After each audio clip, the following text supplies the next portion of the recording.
Ada yang masih sampai sekarang saya heran tentang uang fiat atau penciptaan uang oleh Amerika terhadap mata uangnya yaitu dolar. Apa yang saya herankan?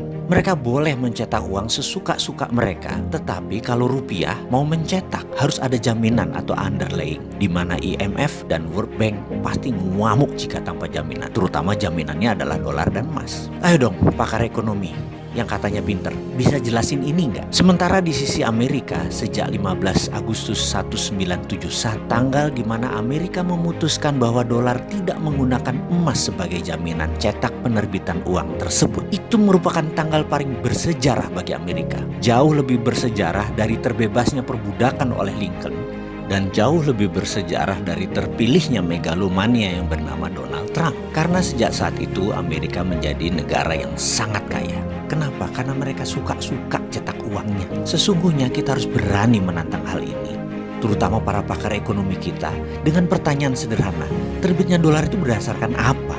Boleh nggak sih saya heran dengan para dosen, para pakar ekonomi, para pejabat ekonomi, profesor, doktor ekonomi, mengapa mereka setuju Amerika cetak sak mau-maunya, dan bahkan Anda mencari pembenaran-pembenaran, sementara negara lain tuh haram hukumnya untuk mencetak uang.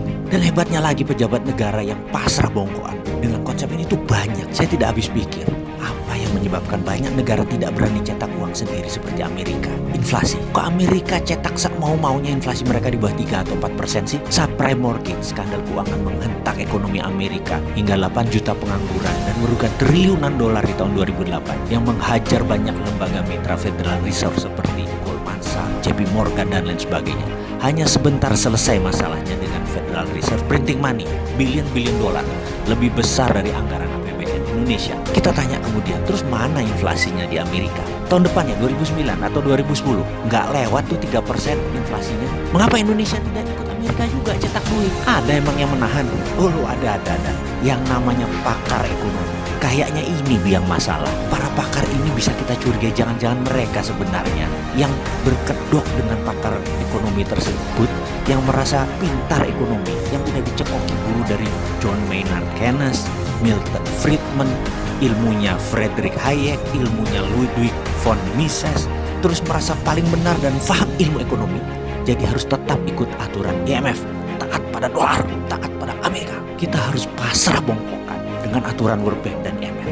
Cetak duit harus ada jaminan. Kita tanya, lu kok gitu sih? Apa benar ilmu itu? Jangan-jangan ilmu udah kadaluarsa kali. Coba kita lihat fakta. Rupiah dipakai sebagai mata uang yang tidak pernah sekalipun menguat kekuatannya.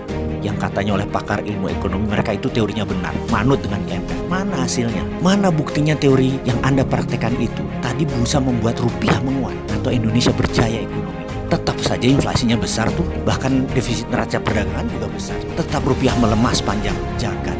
Lebih dari 70 tahun Indonesia merdeka. Ke depan bagaimana? Ayolah kita pikir, mengapa kita tidak coba hal yang radikal, hal yang baru, hal yang berani, hal yang kita belum pernah lakukan sebelumnya dengan perhitungan matang, yaitu printing money dari tim era seperti Amerika, seperti Cina. Sekali-sekali beranilah.